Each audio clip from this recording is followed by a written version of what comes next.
Hello, everybody. Good afternoon. It is wonderful to see all of you here today at Morning Star Baptist Church. My name is Dan Moulthrop. I'm the chief executive at the City Club. And just give yourselves a round of applause. It's great to be here. Thank you for coming out to Morning Star. There's a few folks, before we get started with the official program, there's a few things that we want to take care of and let you know about. Right now, the Guardians are down 4-1. It's the middle of the fifth. I'm sorry, but I feel like you should know it. Just you can file that away now, set it aside. And whatever happens tonight, the Guardians have outperformed everybody's expectations. Give the Guardians a round of applause. Come on. So some of you may not be familiar with the City Club of Cleveland, and we're delighted to introduce ourselves to you. We do about 100 programs a year. Our mission is to convene conversations of consequence that help democracy thrive. And that's a mission that we've been working on and fulfilling for 110 years, since 1912. We're so delighted to be able to present this with our partners at St. Luke's Foundation and bringing authors to the city and artists to the city to speak to audiences is something that we absolutely love doing. And we're really grateful, Tim and Peter, to you and your colleagues and the board members of St. Luke's Foundation for your ongoing partnership and support. Thank you so much. Please join me in thanking the St. Luke's Foundation.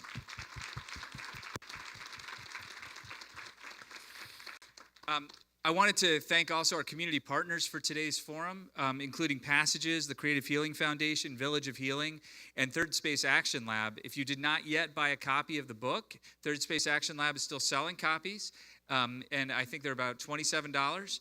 And we are so appreciative. They're the newest bookseller in town, as far as I know. And it's exciting to have, in an era when allegedly reading is dead, and we all do much more reading on our phone than in books on pages and so forth. It is wonderful to have another bookseller in town. A few quick housekeeping items I wanted to mention. Once we get into the forum, during the second half, we'll be doing the Q&A. And the Q&A is devoted to really your curiosity, your questions. We'll have a microphone right over here. It'll probably be a little bit down when we'll do that. We'll move it down a little bit in the Q&A. And if you have a question, you can just line up back here along here. And our staff, one of my colleagues will be there by the microphone, let you know when it's your turn.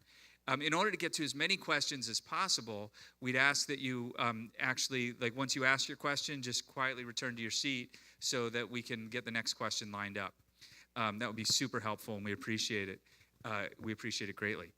Also, you have a phone with you, I'm pretty sure. Keep it handy so you can take pictures, and if you want to shoot a little video and share it on TikTok or whatever, that's welcome.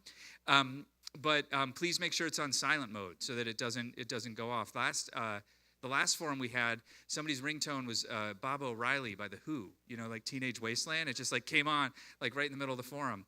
Tim Ryan was talking. It was hilarious. But let's try to avoid that today. I do this at every forum, and inevitably somebody's like, "No, my phone's off." And they don't check, and then it goes off, and they're like, "I thought I left it in the car." So thank you in advance for taking care of that. But please do share what happens here with your social networks if you're on social media. We really appreciate that, and that helps these conversations resonate far beyond these four walls. I also wanted to give a shout out to all of my colleagues at the City Club for helping to make this happen, but one colleague in particular, our executive chef, Adam Crawford, who provided the buffalo chicken dip and all the other food. Thank you very much, Chef Adam. I don't know if he's here or if he can hear you, but I hope that he recognizes that nothing makes these sorts of things better than good food. And so anyway, so thank you to him. And now it is, I did want to mention one other thing. There's a glaring typo in the program. We accidentally gave Chanel Smith Wiggum the wrong title. While she's on the board of Cleveland Votes, she's not a co-founder of Cleveland Votes. And she actually has a very important community-facing role at KeyBank. So Chanel, our apologies and our gratitude to you for your flexibility and understanding. All right, now it is my great pleasure to introduce our good friend Peter Witt, Senior Program Officer at the St. Luke's Foundation, for a few remarks on behalf of that foundation. Thank you very much, Peter. Come on up.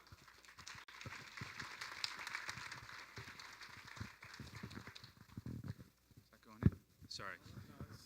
There you go. Just work it out. We good? Okay, we're good. Bear with me as I position this. So first of all, thank you, Dan, for the introduction. I do have a few thank yous, more thank yous, and then a few comments. But on behalf of our board at the St. Luke's Foundation, and with the representative and to our board president, Terry Allen, Tim, our president, and to our staff, we really want to thank you for being here this evening. It means a lot to see you all in the audience. It means a lot to appreciate the people from this community being a part of this experience with us today. For us at the St. Luke's Foundation, this is about our 25th anniversary. So I want to make sure we echo that. I also want to make sure I thank Pastor Hall for hosting us in partnership with the City Club. Definitely give him some love. And I especially really want to thank some key people. I'm going to call their names. One of them is Ashley Evans, Miss Tony Johnson, there you go. And Adriana Rodriguez. These are members of our Resident Advancement Committee. Let's go, show some love. And why it's important to echo who they are is because they're residents of this community and they helped us plan both events. And so I want to make sure we honor keeping the voice of community in the forefront of the work we do. The other individuals that I want to recognize today are both Devontae Dickey and Sharon Edmonds. They're part of the St. Luke's family, the team. They're behind the scene providing the details of this, so we really appreciate and value your input and your work and the efforts that you're doing. Last but not least, to my right, Chanel Smith-Wiggum. I know you're going to come up here and do your thing.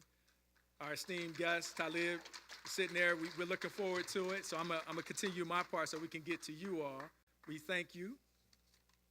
And so I want to make sure that we acknowledge that. So to the remarks that I want to provide, I'll start off with this. I was having a conversation yesterday with a person, Randy McShepard, and in that conversation, he happened to mention a quote from Dr. Martin Luther King. And some of you may have heard this quote. I'm not sure, but I'll read it. So in 1963, Dr. Martin Luther King had a reflection. He said, "Philanthropy is commendable, but it must not cause the philanthropist to overlook the circumstances of economic injustice which make philanthropy necessary."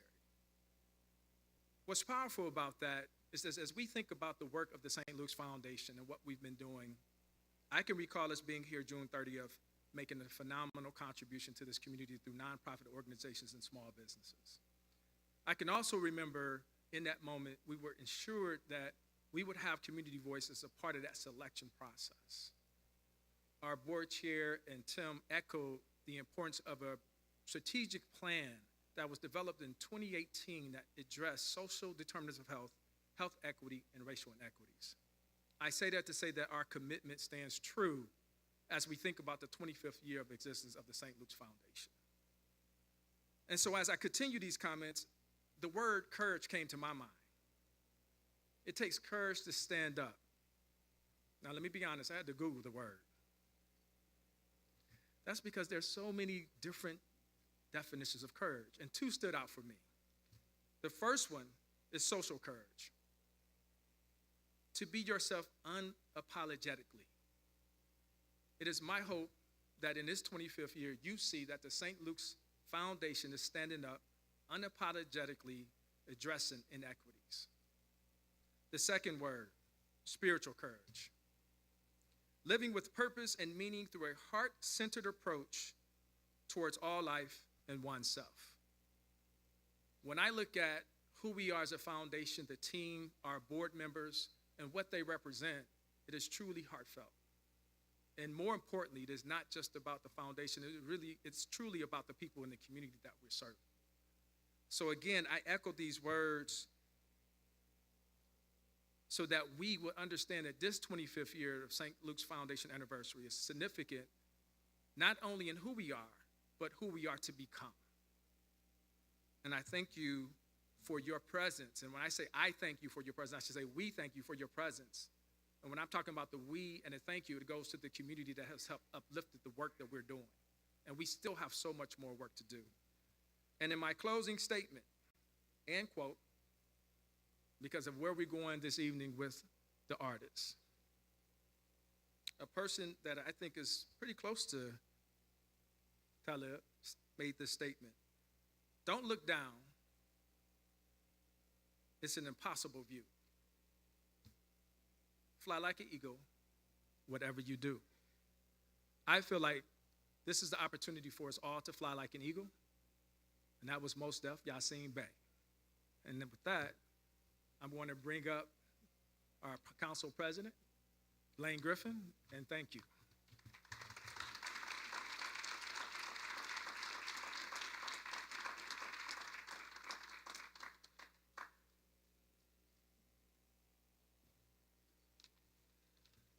Wow, how do I follow Reverend Dr. Peter Witt? And he's quoting Mos Def. I truly want to just tell everyone what an honor and a privilege it is to be here before you today. I have the dubious honor not only to give welcoming remarks as council president of the city of Cleveland, but also as the proud Ward 6 councilman of this area. Ward 6, where you at? I see a few of us in here.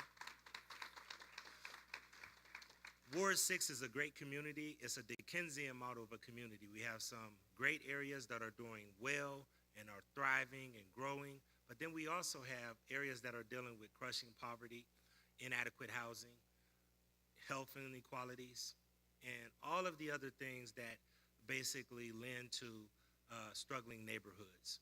But what I love about Ward 6 is that we really stick together.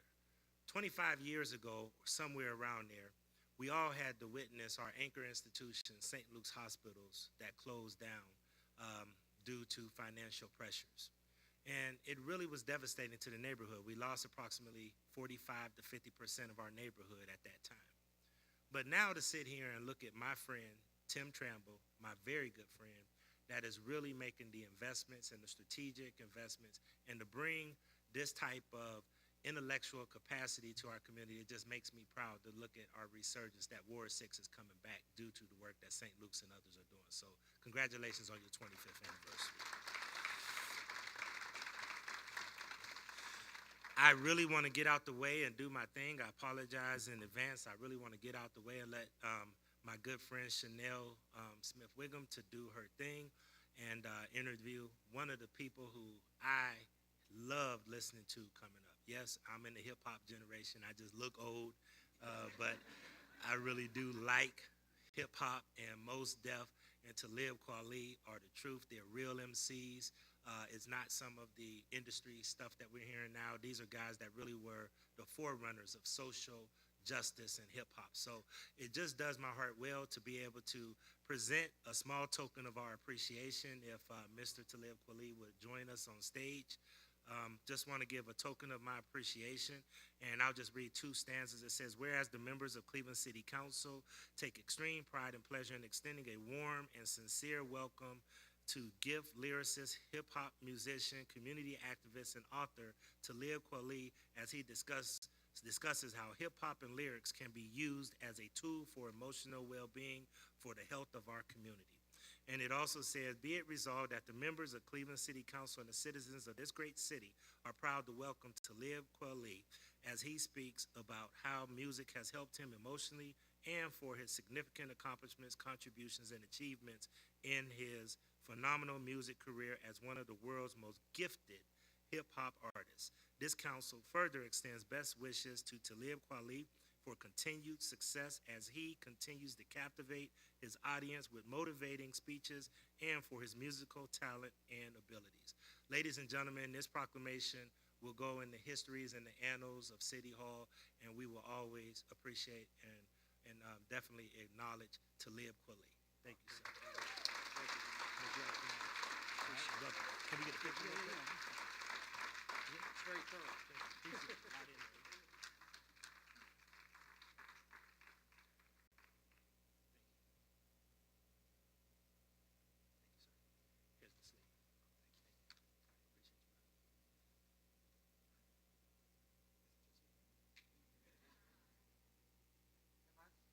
We're not starting just yet. Hold on. I'll just sit here.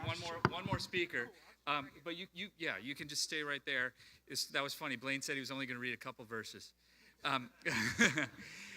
Council President, thank you so much for your leadership, for all that you do for the community, for your friendship and your partnership with the City Club. Friends of the City Club, it brings me great pleasure to introduce now Pastor Clarence Hall, in whose house we are right now, to provide our official introduction. Pastor, wait, there he is. Oh, God, he's sitting over to the side. Do you sneak up on people all the time? All the time. You never know when he might be watching. Pastor Hall, friends.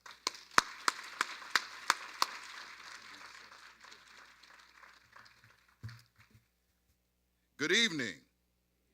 Welcome to the City Club of Cleveland. I'm Pastor Clarence Hall, and this evening we're gathered here at the Morning Star Baptist Church on Cleveland's East Side. And truly it is my honor to be able to serve as the senior pastor of this great church. Today is Tuesday, October 18th, and it is my pleasure to introduce this evening's forum in partnership with the St. Luke's Foundation as we celebrate their 25th anniversary. According to research, music is a critical tool for navigating emotions and reducing stress. It can also serve as unifying and rallying force that bridges differences in identities, political ideologies, and cultural backgrounds. Recently, a survey from the Kaiser Family Foundation found that the pandemic's mental health impact has been very pronounced among communities of color. So how can we activate lyrics and hip hop as an emotional well-being tool for the benefit of our neighborhoods? And how can music be used to promote healing and community strength? Well, here to discuss this with us tonight is Talib Kweli, a Brooklyn-based MC widely known for his work with Mos Def and as one half of Black Star. He is regarded as one of the most lyrically gifted, socially aware, and politically insightful rappers to emerge in the last 20 years. He is also the author of a new memoir called Vibrate Higher, a rap story, which is a call to action and firsthand account of the power of revolutionary Black voices. Also joining us today is Chanel Smith Wiggum, Senior Vice President and Director of Community Relations and Corporate Initiatives at KeyBank. Chanel lives in Glenville's Cleveland neighborhood and has a background in community organizing and an MBA from Case Western Reserve University. Chanel has shared the stage with the likes of former EPA chiefs, governors, and get this, even Bill Nye, the science guy, as a champion of uplifting community voices. Tonight, she will moderate the conversation with Mr. Kweli. If you have questions for our guests, you can text them to 330-541-5794. Again, that's 330-541-5794. You can also tweet those same questions to @TheCityClub, and the City Club staff will try to work them into the second half of the program. Community members and friends of the City Club of Cleveland, please join me in welcoming Talib Kweli.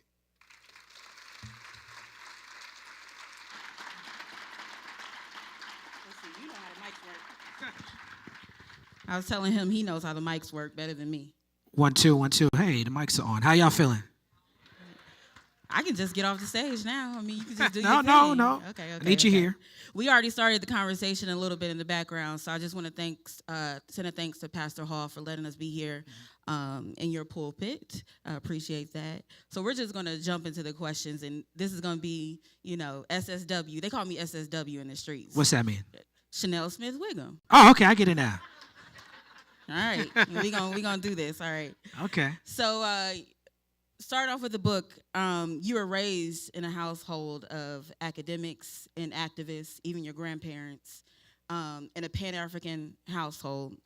In Vibrate Higher, you describe how your parents filled their energies with activism during a time when America was more darker and more aggressive, much like where we are right now. But for them, it was the Black cultural naturalist arts movement that drew them home. And Sonia Sanchez just talked about this on one of your podcasts, how people were called home to Harlem. People were called home to those boroughs in New York City.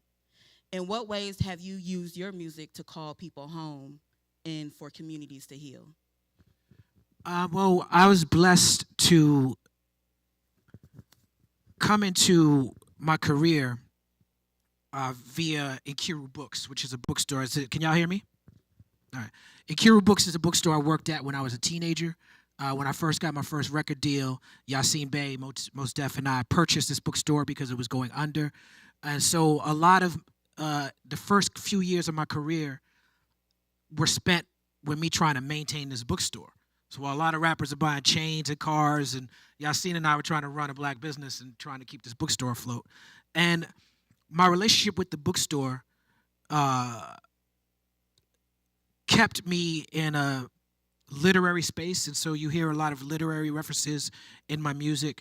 And this bookstore is unique. It was started by, well, before the bookstore, as you just mentioned, my parents were academics, and they took time to take me to museums and libraries and places like this as I was a child. They were active in, my mother was a member of an organization called NOW, National Organization of Women. She was doing voter registration stuff, but the call of the day, the ground zero, I think, for them was South Africa at the time. So they were very active in anti-apartheid work. And so that laid the foundation. So when hip-hop became, when the popular hip-hop was conscious music, Big Daddy Kane, KRS-One, Rakim, with conscious lyricism, Jungle Brothers, Tribe Called Quest, De La Soul, I was a very young man, very impressionable. And so the perfect storm of having cultural nationalist parents with hip-hop was following really the direction of Malcolm X and the Black Arts Movement. And then all of that combining with me working at the bookstore. At the bookstore, Leothi Miller Owens started Nkiru Books. And she passed away very early at 40 years old, and her mother, Adelaide Miller, came out of retirement. She was a school teacher, came out of retirement to run the bookstore. She hired a lady named CJ, and CJ knew Terry McMillan, and she could get in touch with Alice Walker. And so people like this, Terry McMillan lived down the street from the bookstore. Alice Walker came and did a book signing. Maya Angelou, Toni Morrison, Johnny Cochran, Marimba Ani, Dr. Ben, John Henrik Clark, all the thought leaders and authors, Tony K. Bambera, Baby Moore Campbell. It didn't matter whether they were writing romance novels or writing history books. If you were a black author, you came through Nkiru Books. I met Walter Mosley on his first book, and so having that proximity to black authors made me feel like the idea that we stand on the shoulders of our ancestors is abstract, but it became really tangible to me because I was able to have relationships with these people. So you were able to have relationships with these people, and of course, we hear it in your music. It's definitely inspired you. But how did it inspire the community, even those who didn't have parents who were in the movement? Well, I can only speak for myself because I am a very, very blessed and privileged to have and know and have great relationships with both my parents, and a lot of people don't experience that. If you look at the research, research from the CDC says that black fathers are in the household and in their children's lives more than any demographic. And the reason why the myth of fatherlessness in the black household is so pervasive is, one, because it's a stereotype that aids our oppressor, but two, because people don't get married the same way, in the same race that they used to. So they're looking at single mothers or single households as, well, the father's not there, even if the fathers are there. So I mean, I say that to say that even though that's true, and I think a lot of black people can relate to this, even though the data shows that we are in the household as black fathers, I know on my block, my anecdotal experience, on my block, I was the only person who had a father in the household on a particular block that I lived in. And so I had friends who would tell me that because they didn't have a father in the household, that hip-hop raised them, and that their value system and their perspective on fatherhood they got from hip-hop. And whether it's a song like Be a Father to Your Child from Ed O.G. and the Bulldogs to something as pop as Will Smith's Just the Two of Us, I think a lot of people in my generation who felt the pain of that stereotype,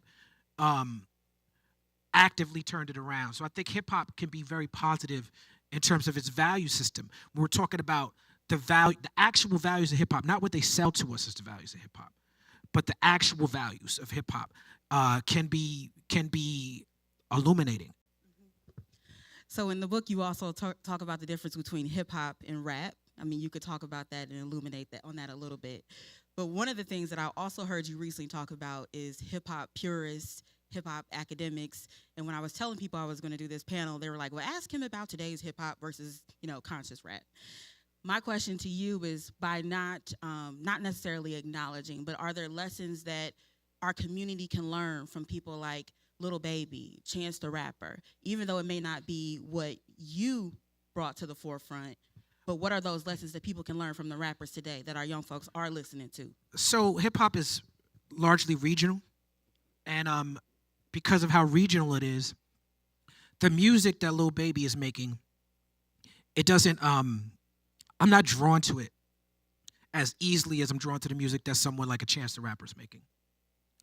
But content-wise, Lil Baby is doing exactly what we were doing, from what I could see. And I mean, Chance the Rapper, forget about it. This guy is starting a Black Star Festival in Ghana. Like, it doesn't get more inspirational than that, I think that's a good question. I think it's very seductive and sexy to focus on what we don't like. I think us as a society, when we driving down the highway, we slow down and look at the traffic accident. It's just in our natures. There's something in our human nature. We like to talk about what bothers us, and there's endorphins in that because it makes us feel like better people. If you can be like, I don't listen to that gangster music, and there's nothing out here for me, and all the music on the radio is garbage. That makes you feel like you're a better person. But I would challenge people who feel that way to spend that same energy bigging up and supporting what they do like, instead of constantly explaining what they don't like, because that's really the most efficient way to deal with it. There's so many examples, whether it's a mainstream example like J. Cole or Kendrick Lamar just put out a whole album where every song he talk about therapy, and arguably he's the most popular rapper, to more underground like a Cyrock or a Rhapsody or somebody like that. There's so many examples. We spend so much time talking about what we don't like, and we control the radio waves. Like we control it with our ears, with our dollars. We determine what is being sold to us. And too often we give that control over to corporate interests. And corporate interests is not, I don't think it's as insidious as it's not a conspiracy theory, because they're telling us exactly what they're doing. There's no actual conspiracy. They're telling us sex and violence sells, and we're going to focus on selling you sex and violence, because guess what? That's what you're telling us you want with your dollars. And so, I bristle sometimes at the idea that, oh, there's no good music. No. We have to be conscious consumers. Too often we put the onus on the artist to be conscious, and especially rappers. When anything happens in the community, why ain't the rappers saying nothing? Well, how about the program directors? How about the DJs? How about the consumers? Why is it only the rappers? Because the rappers are the most fun. We look like we're having the most fun. We're the most, except, we're the loudest. We have the chains on, and, it's like we're the loudest in the room. So people are like, well, why don't the rappers say something? And I think that we have to put our energy into supporting what we do like and showing the example. I love Megan Thee Stallion. I love Migos. I love debaucherous music. I love empty, vacuous music. It's fun. It's okay, we in the church, but it's fun. It's all right. We keeping it real, right? I like Megan Thee Stallion. You talk about the truth. We're supposed to be talking the truth, right? It's gonna set us free. Shame the devil all the time. I really do enjoy that music, but I was raised to be able to parse the difference. I think most people are raised to understand the difference between entertainment and what you should be. But as some major rappers have pointed out, taking in that energy is very real. So when you're playing around with that, you got to be careful. Instead of saying there's nothing on the radio, there's no balance, I just attempt to create that balance. And I as far as what I consume, I have to be conscious consumer, and I have to be responsible for curating my own playlist. At this point, when you can literally Shazam a song out the air, and it'll be in your phone, you don't even got to pay for it. If you're already paying for streaming, there's no excuse. If you don't like the music you hear on the radio, go listen to psychedelic rock and roll from the 70s for 5 months. Just expand your understanding. There's so much music out there. I'm a musician for a living, and there's no way I can listen to all music. There's actually too much dope music. There's too much good music. I don't have time in a lifetime to consume all of it. So when it's so easy, we get music for free, and people still complain about how there's nothing to listen to, that just feels like laziness to me.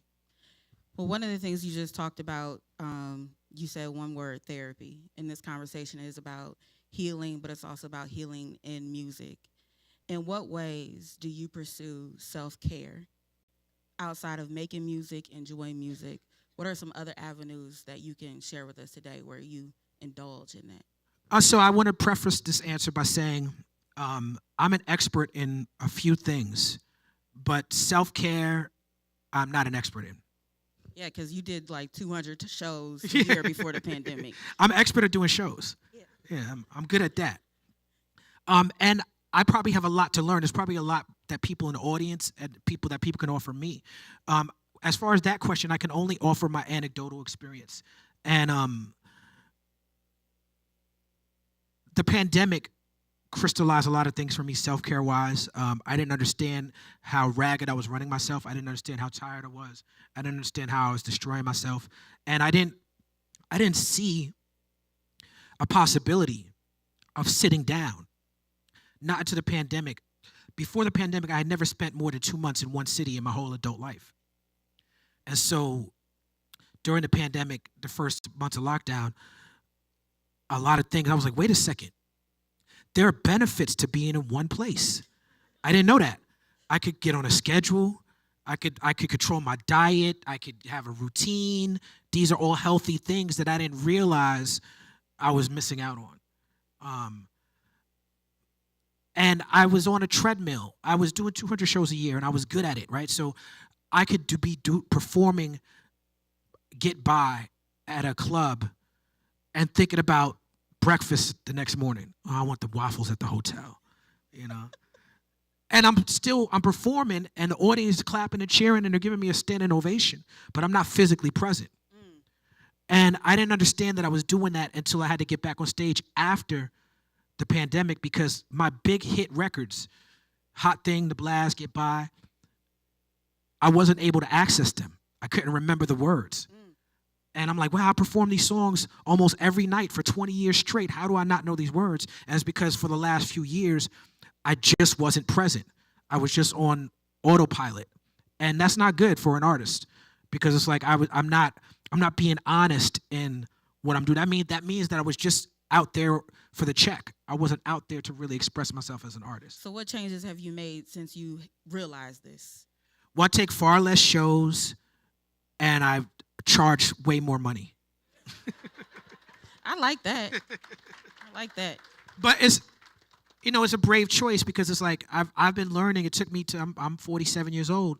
It took me to this age to understand that you have to set your value, and your value has to be based on what you're worth, not based on what's in somebody else's pocket. Preach.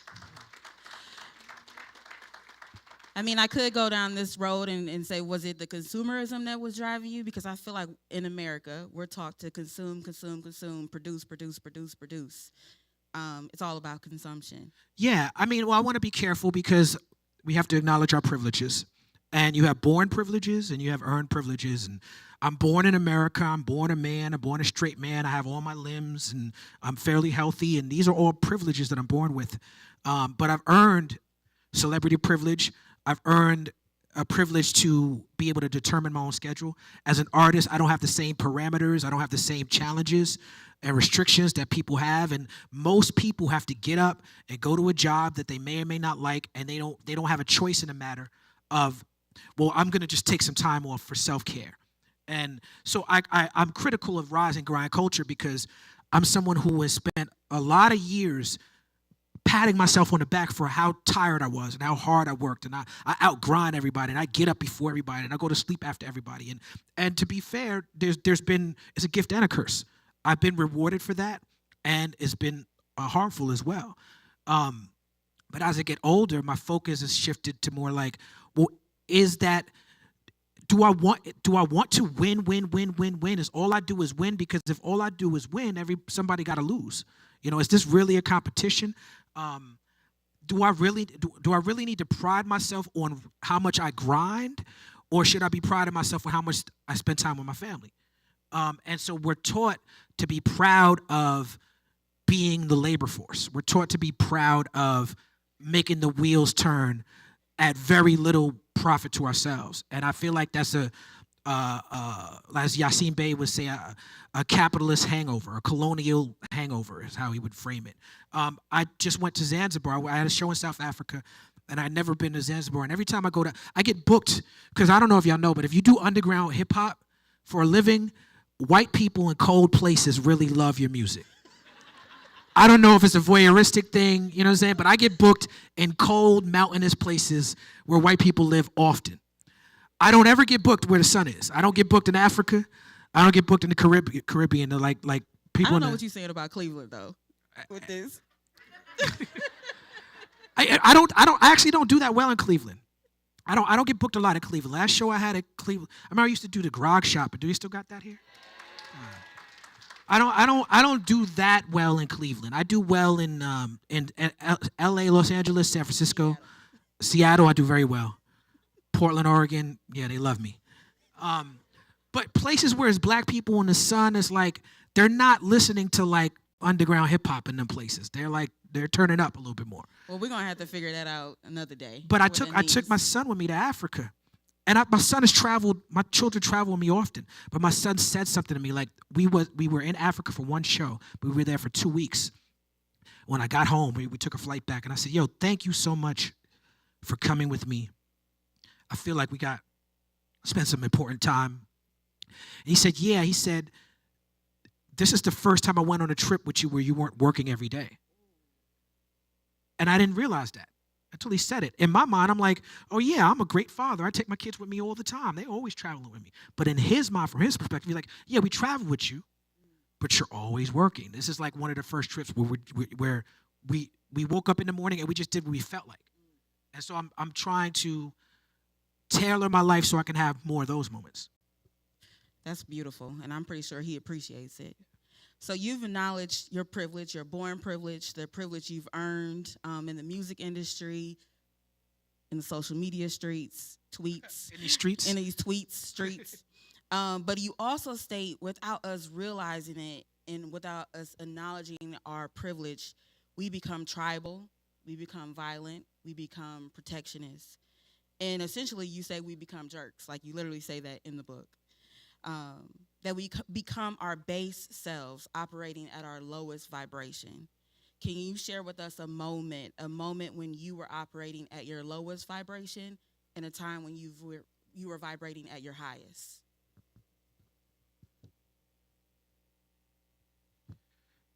Right now is a challenge for me. If you've been paying attention to any of the news surrounding Kanye West, it's challenging for me because this is someone who I consider my friend. It's someone who I consider my brother. And I've tried in my own way, publicly and privately, to have to sort of criticize him. He went on Drink Champs last year and he said, Quali always trying to get me to read. He should just read himself to death. And then he expressed how he doesn't like to read. And, it's easy to make fun of him for saying he don't like to read. But in that regard, he's being honest. I think most of us don't like to read. And I think that's part of the problem. What the challenge is that I have a dog in this fight because this is my friend, my brother. He also publicly went after me for challenging him privately. And when he did that, I feel like there are people in our community. I just made a post about this before I got on the stage, but I feel like there are people in the hip hop community, in the black community, and people around me who, when he first put on the MAGA hat in 2016, were treating me like I was tripping to say something about it. you know, and when he started saying anti-black stuff and putting on a hat makes me feel like Superman and all this stuff he was saying, we're still buying his music and we're still buying his shoes and we're still supporting him. And so it's hard for me to comment on it without feeling like I'm being petty and being biased and just in my feelings because of the things that he said about me.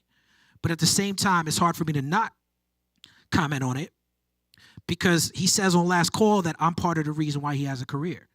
You know, part of the reason why people gave Kanye West a look is not just because of how dope and how talented he is. He's incredible. But also because he came through Black Star and Common and Dead Prez, and we all vouched for him. And where I'm from, a vouch still means something. You know, so if I vouched for this man 20 years ago, and now he's straight up saying anti-black Nazi rhetoric, I feel obligated to say something about it. But I've hesitated. I've hesitated to speak on it because I feel like, am I just in my feelings? Am I also clout chasing? Am I also using his downfall to make myself look better? And so these are things that are in my mind, and I've had to navigate and be cautious in how I respond to this stuff. So as activists, because I think you and we see each other as activists, we call people out. That's what we do. I see you online all the time. If they deserve it, if appropriate, yeah. This is your friend. Mhm. You called him out in private. At one moment, let's put Kanye to the side for 1 second. If someone goes left, not on the political spectrum, we call them out. At what point do we call each other in? Because we're in a fight against white supremacy. Right. Well, I think it's about so intention is, you know, when it comes to oppression, intention doesn't matter, results do. So it doesn't matter what Kanye West's intentions are. His results is he's enabling white supremacist rhetoric and behavior. But when we're dealing with friends and family and people that we claim to love, we can't just throw intention out the window. We have to acknowledge that your results are still creating harm, but I think the intention for me with somebody like Kanye is to always call him in. Candace Owens is not my friend. I'm calling her out. She's never been a friend of the community.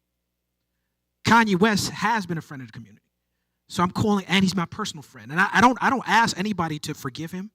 I understand if someone's like, I can't rock with Kanye, I don't forgive him. But what can I say to that? So for me, I'm always calling him out. And I want to state this too, because Kanye's playing with fire. The things he's saying is very dangerous. And the reason why it's so dangerous is because of the cultural currency he has in our community, and because he's mixing the lies and the bigotry in with some truths, which is dastardly to do. I don't think he understands how dastardly he's being, but it's dastardly. And so I want to say this as we're talking about it. When Donald Trump was running for the president the first time, he made a statement. He said, black people are so poor and black people have high rates of poverty, particularly in cities that are run by Democrats. That's a true statement. The next thing he said after that was, this is why you should vote for me for president. That's a false statement. Someone using the truth to get you to agree with their interpretation that's some devil stuff to do. And Kanye's behaving like a devil. And I don't think we can mince words with here, because I'm someone, when we're talking about anti-Semitism, the things that Kanye West is saying are resonating with some people in our community. Because from my own experience, I grew up in Brooklyn, New York. There's a lot of Jewish interlopers in my community, particularly Hasidic community, and landlords, people being unfair. If you've never read a book, and again we go back to reading, right? If you're someone who's not a well-read person and you just look around in Brooklyn, you might look around and be like, man, these Jews run everything. That might be the take that you come away with. But just because there are racist Jewish people who take advantage of black people doesn't mean that's a license to go DEFCON on Jews. And once you take that rhetoric once you take it out of context and you start talking about I'm going DEFCON on Jews, this just Nazi rhetoric. Bigotry is not a function of Judaism. Bigotry is a function of white supremacist ideology. And so you have racist Jewish people because Jewish people come in all colors, including white. And so when you're talking about Jewish people running Hollywood or Jewish people running the banks or Jewish people running, you're talking about racist white people. They're not doing that because they're Jewish. They're doing that because they're racist white people. And when you say that stuff, you're also erasing black Jewish people or Jewish people of all races and colors. You're erasing them. Now, in case that's still not enough, if you say that stuff, which you're playing with the truth, you're throwing a little nuggets of truth in there, but you're also saying it wearing a White Lives Matter t-shirt, and you're standing next to Candace Owens, and you got on the MAGA hat, and you're buying Parler from Candace Owens' husband, which is a right-wing Twitter for racist people who, when you're doing all that and you're saying DEFCON on the Jews, there's no room. I don't want to, nobody should be saying, well, he lied about George Floyd, but everything else was true. No, you're enabling Nazi rhetoric when you say that. Right. And I think that's very important to state because a lot of people are getting caught up that divide and conquer is very real. These Jewish people that Kanye West is talking about, our enemy is also going after these people. And I'm saying this as someone who is pro-Palestine. I'm saying this as someone who is against the apartheid system of the Israeli government. I'm saying this as someone who has shows canceled. I've had death threats. I've been attacked by Zionists for standing up for Palestine. So I understand the criticisms. There are valid criticisms to be made about anti-blackness in the Jewish community and what's going on in Israel. And as you think about this in the context of Kanye, but in the context of community, right? So we're talking about community healing among ourselves in this community in Cleveland, in neighborhoods that have been disinvested, in neighborhoods that are struggling, but are on the come up because of organizations like St. Luke's Foundations and other leaders in our community. When you disagree with someone who's your friend and you see him as a part of the movement, at some point he was, right? He was a voice. He was a platform and a voice. He was given a voice and a platform. You all have platforms. You as a rapper have a platform. Kanye has a platform. At what point does that platform become a weapon against our own community? Is that what's happening with Kanye? Yeah, I think what we're seeing with Kanye is indoctrination. He's not thinking, the whole free thinker, it's not a coincidence that everyone who claims to be a free thinker just ends up agreeing with racists, He's not thinking for himself. He's literally regurgitating talking points from Candace Owens that she got from Turning Point USA, which is the white supremacist organization that she used to work for, that she actually lost her job because she said that Hitler would have been okay if he didn't try to expand past Germany. Which is not apologizing for Nazis. Kanye West, and so for him, I'm not willing to have the conversation with him because he's being indoctrinated. It's like the Manchurian Candidate at this point. I can disagree. I think Kanye West has proven in real time that conservative values are a direct pipeline to Nazi ideology. Yeah. You are telling the truth, especially when it comes to this part about Kanye and just him just falling in. I don't want to end this particular conversation on Kanye. I want to talk about where you get your inspiration from, in particular from Black women, because I've heard you talk about it. And I'm actually going to borrow a question from Ohio's own Bakari Kitwana, who is in the audience tonight. Can you share which Black women writers have influenced you and how they have influenced you? Well, one of the most direct influences on me as a writer is Toni Morrison, as evidenced by the song Thieves in the Night off the first Black Star album. So for Thieves in the Night, the hook of Thieves in the Night, not strong, only aggressive, not free, we only license, not compassionate, only polite. Now who the nicest, not good but well behaved, chasing after death so we could call ourselves brave, still living like mental slaves, hiding like thieves in the night from life. That's an interpolation of the last paragraph of Toni Morrison's Bluest Eye. So it's like a direct inspiration. But I'm also very much influenced by Maya Angelou, Octavia Butler, Edwidge Danicat, who put out her first book, Breath, Eyes, Memory, when I was working at the bookstore. And who else? Angela Davis is a writer, someone who I'm very inspired by. Those are the ones off the top of my head. Thank you. I think we're waiting on someone to turn us over to the Q&A part of this, but before Cynthia gets up here, I want to ask you one more question. Sure. You are very much in admiration of our contemporary social justice movement leaders, whether it's Aja Monet or, but then also you've spent time with Harry Belafonte. Yes, Mr. B.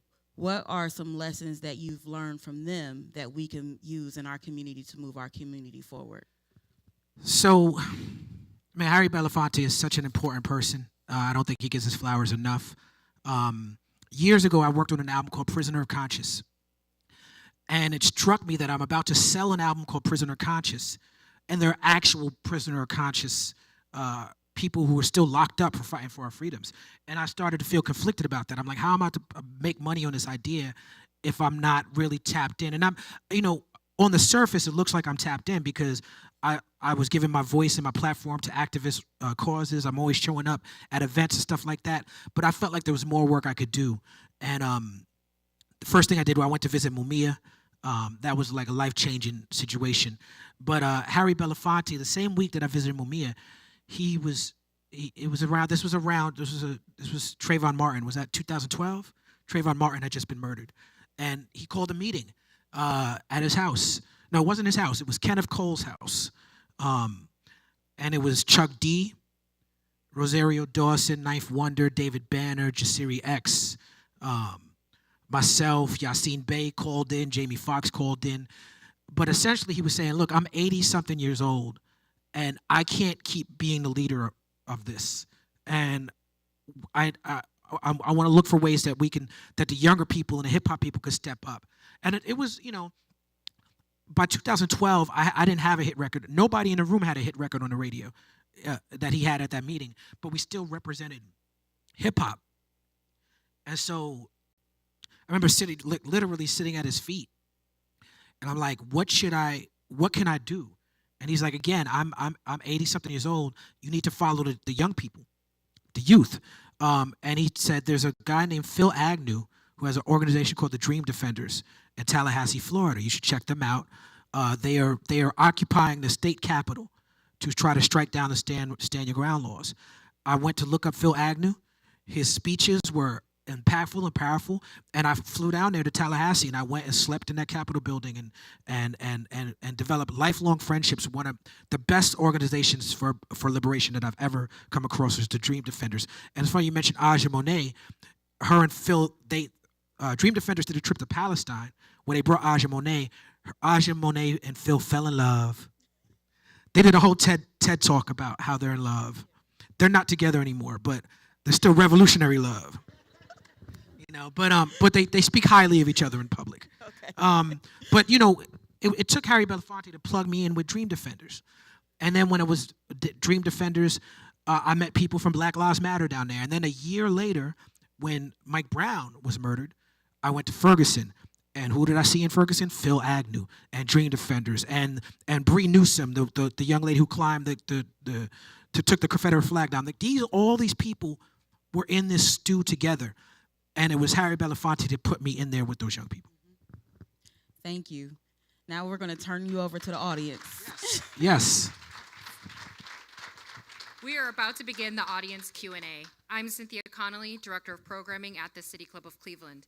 We are listening to a conversation on how music can be used to build community strength here at Morning Star Baptist Church on Cleveland's East Side.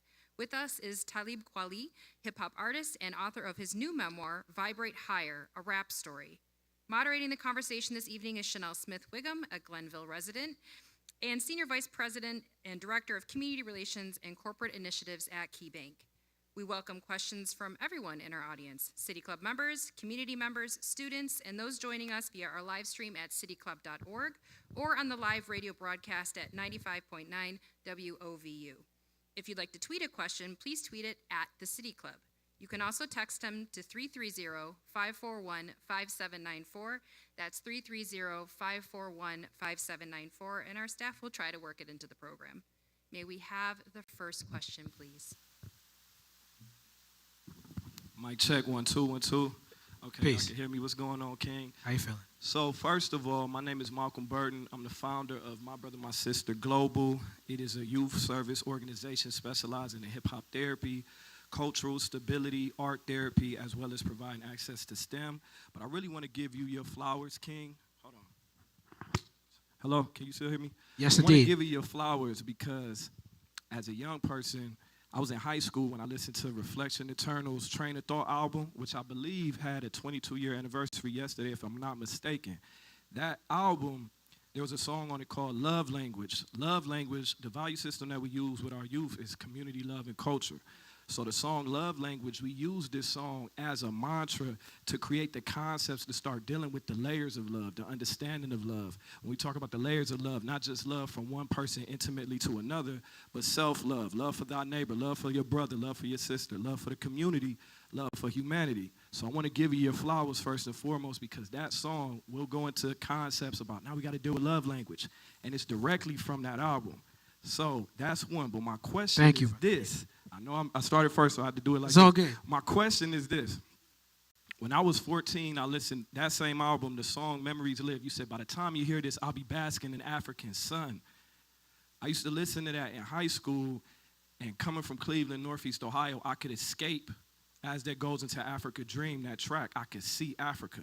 I could visualize it just from the song, proving again the power in music, the power that some people might take from films or books, but things that allow us to escape our current reality. A bridge. You and High Tech, that album, that's that Ohio, New York City connection, that Brooklyn, Cincinnati connection. My question is, how did you guys create that union, and how was that? Much respect, King. Well, thank you. Thank you for your thank you for expressing yourself, and thank you for the warm words. I appreciate it. And definitely shout out to High Tech in Ohio. And I appreciate you bringing up art therapy because I had never even heard that term until a week ago, and I did an event and they brought that up, and I'm like, that makes sense. Africa Dream is interesting. If you look on the Reflection Eternal album, that's the one song that says it's produced by me. And it's not because I made the track. High Tech made this basic drum, bass, guitar loop that I was like, I want to use that. He was like, I don't even like that beat. I'm like, no, I need to use that. The vision for the song was I wanted to take all the music, the whole canon of black music, African music, and put it in one song. So the song starts out with drumming.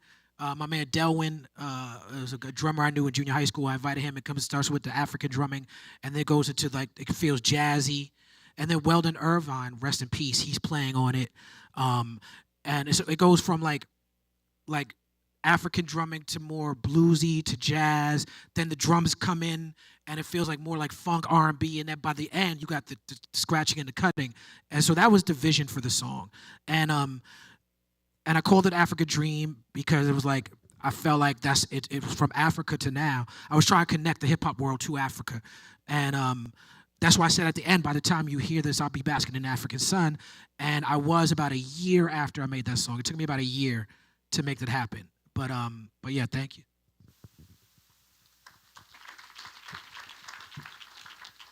Good evening. Peace. Thank you for being here. Thank you for having me. Like, love your music. Thank you. I told my wife, you've listened to him, you just don't even know it. You've been every time you. Thank you. Two-part question. Your book, Vibrating at a Higher Level, Vibrate Higher. Can you expound on that and how sound vibration affects the human body and emotion and health? And two, do you intentionally or have you intentionally made music at a certain frequency to get that effect? Yes, thank you. So Vibrate Higher is not, for me, a directive. It's more of a mantra for myself, an instruction for myself. Because I'm not perfect, I'm flawed in many ways. And so me naming the book that was a reminder to self. In the first chapter, I talk about how my friend Wisdom Salah gave me a book that talked about,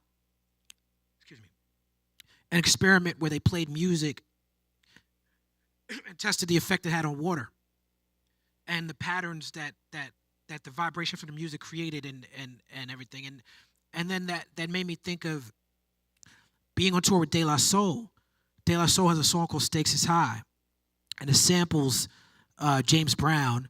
And when I'm on tour with De La, the way they go into Stakes is High, they have a chant that they do, and they say, when we say vibe, we want y'all to say vibration.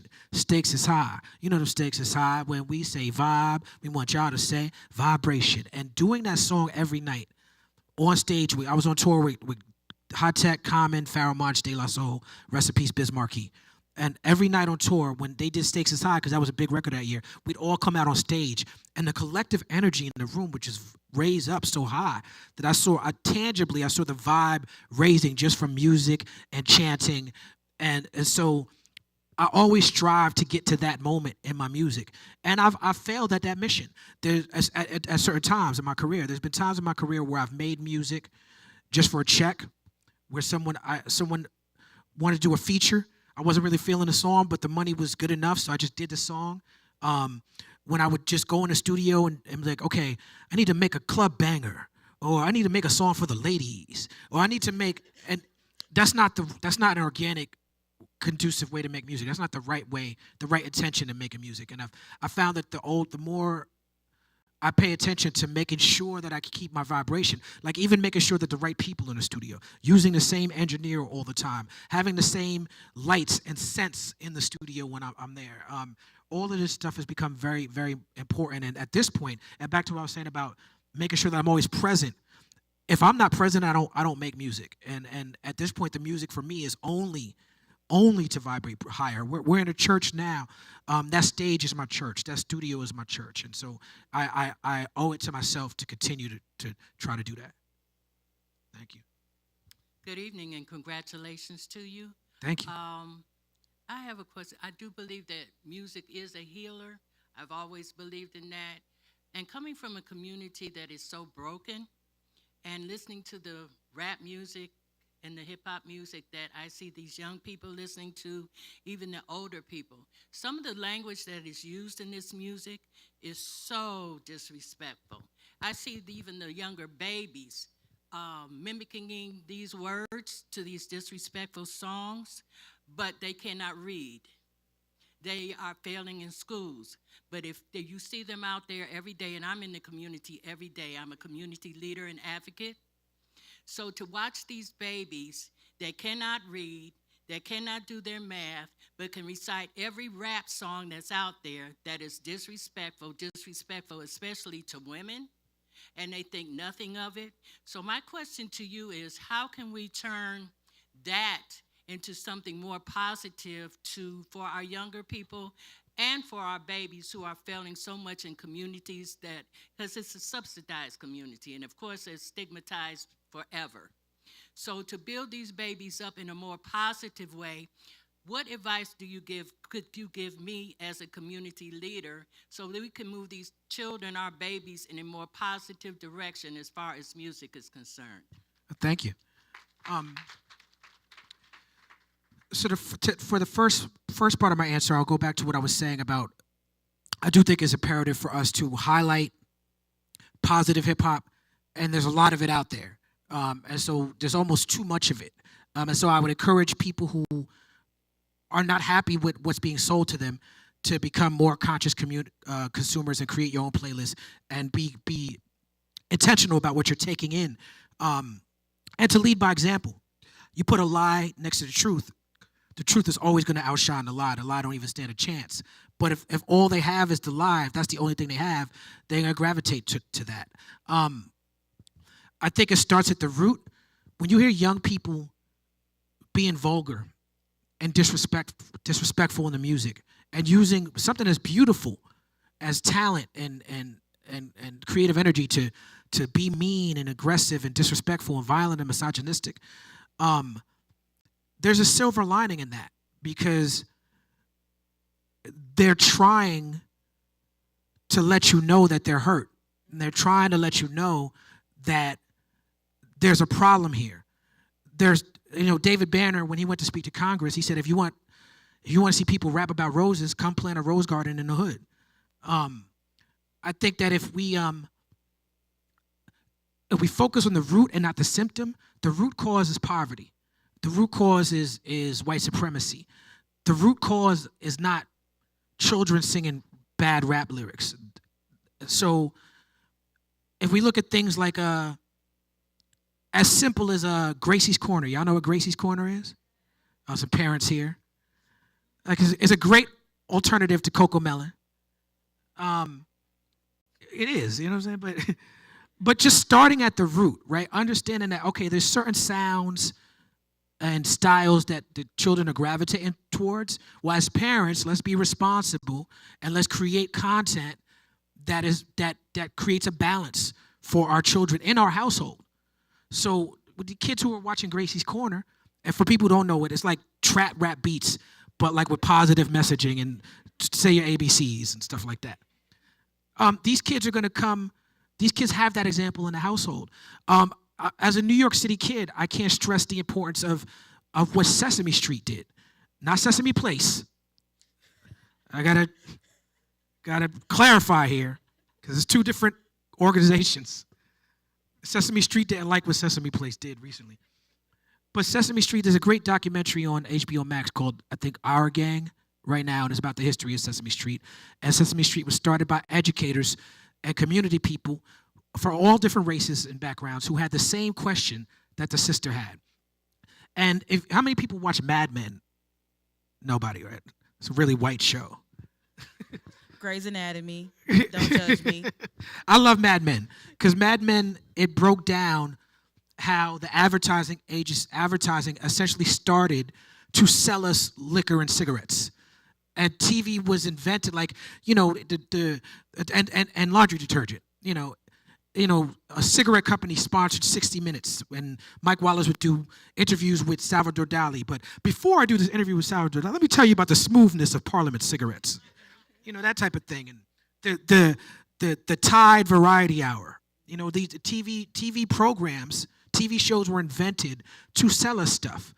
And advertising is a very subversive thing. It's a very, very deliberate thing. So what Sesame Street people did was they took the lessons from Madison Avenue advertising techniques, and they applied them to education and applied them to, you know, kids. They were noticing the disparities of kids in the hood, weren't reading, weren't passing the test right. And they had real results to the point where, you know, there were like bigoted communities down south trying to ban Sesame Street, like PBS down south in certain neighborhoods. Kids didn't have access to it because it was teaching communities of color. It was doing too well in communities of color. So I think that's a good example of taking what we have, taking the resources we have, and using them and applying them to our children, not being dismissive of the TV. Oh, okay, they watch the TV. Well, how can we use that for positivity? Oh, okay, they like these type of beats. Well, how can we put positive stuff over these type of beats? Peace. Peace. Ooh. Appreciate you. You kind of answered my question while I was sitting there standing here, so now I'm going in my head trying to figure out another question. Oh, it's all good, man. And I'm a touch nervous, so it's all good. I'm gonna come. You don't need to be nervous. We all family. No, really, it was kind of a piggyback off of what was said before. But my question is kind of, what would be your advice nowadays? And I know you came up in a different era, kind of the same era as myself, almost the same age. What would your advice be to these younger artists coming up now on how to get started? I think a lot of these artists think that getting a viral video will get them on. And I think that they all think that way. What would be your advice to tell these young artists? Because I work with a lot of artists and I do a lot of things out here with videos and that kind of stuff. What would you tell them so far as trying to get on this day and age? What would be your advice to get to that next level? I think the main advice I would give is to understand the difference between celebrity and art. And I think that people look at celebrity as artists, and they're not always the same. There's a term that I don't hate anything, but there's a term that I really dislike that gets tossed around, and that term is content creator. People pat themselves on the back. I'm a content creator. Well, what does that even mean? Every time I speak out my mouth, I'm creating content. Don't get me started on this. You know what I'm saying? If I fart on an airplane, I created content. But is that as valuable as a Jacob Lawrence painting? Right. Right. How can you compare? Just like it's a real lazy term to me. Like the idea that I'm supposed to respect you and value you because you created content. What does that even mean? I mean, it eliminates all morals. It eliminates all accountability. It eliminates anything the idea that I'm supposed to just respect you because you got views, because you created content. I don't understand how that's artistic. So for younger artists, I would encourage them to not focus on the fame and not focus on the celebrity and not focus on being content creators, but to really study art, especially for communities of color. Art is a major resource for us. When you look at civilizations of the past, whether it's Roman civilization or whether it's the Confederacy, the dollars of the currency that they use is not worth anything, but the art is completely worth a lot. When you look at movies about dystopian futures, people are still collecting art. When you look at Children of Men or The Matrix, there's art all through it. When you look at what the Nazis did, the first thing they did is went and steal the art because they understood that the art will always appreciate. And so I think focusing on studying art and studying artists as opposed to studying moments is important. Hey, King, it's a pleasure to be here with you, brother. Pleasure to be here with you. I saw you in Charlotte, North Carolina, and I was so disappointed when I got there because I wanted to hear you speak, but you DJ. When was this? This was probably about 2018, 19. Okay.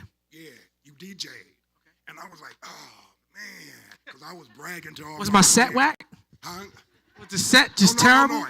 No. Listen, I was disappointed at first, but I walked up out of there feeling real good. Because you got out. But I really wanted to hear you talk.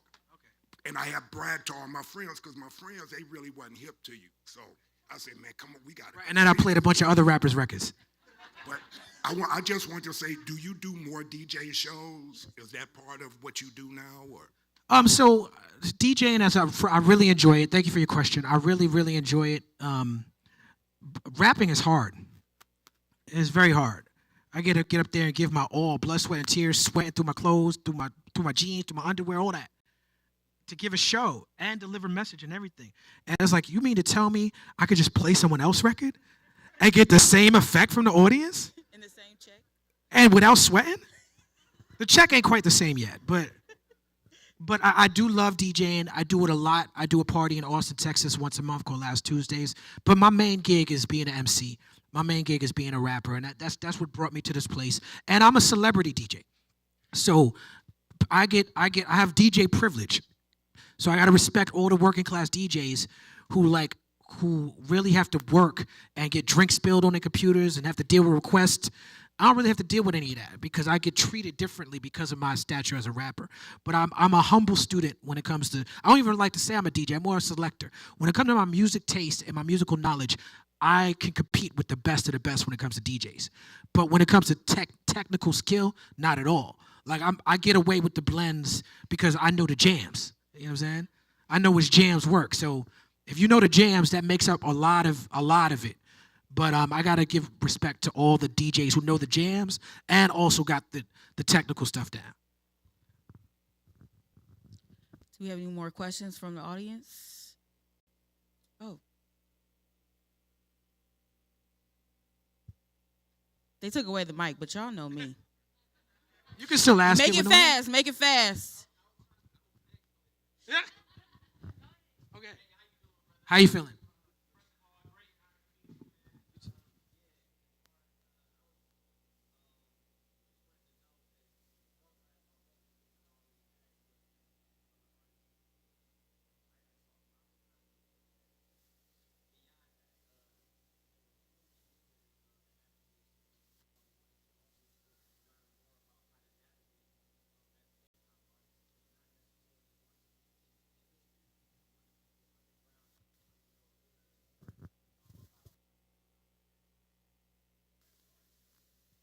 I think that like I said earlier, hip hop is regional.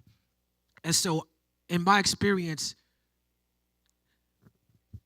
any hip hop artist that blows up does it because he has his whole city behind him. And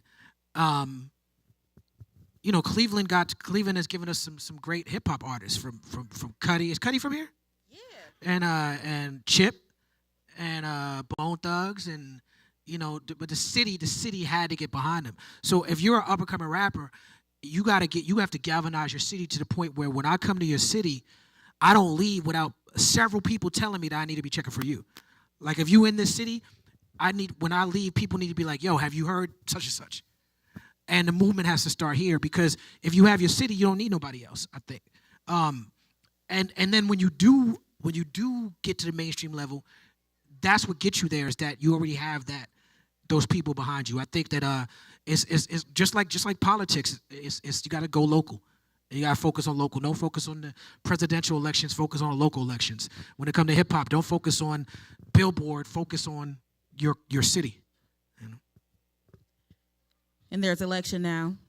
Early voting has started. You can vote between now and November 8th.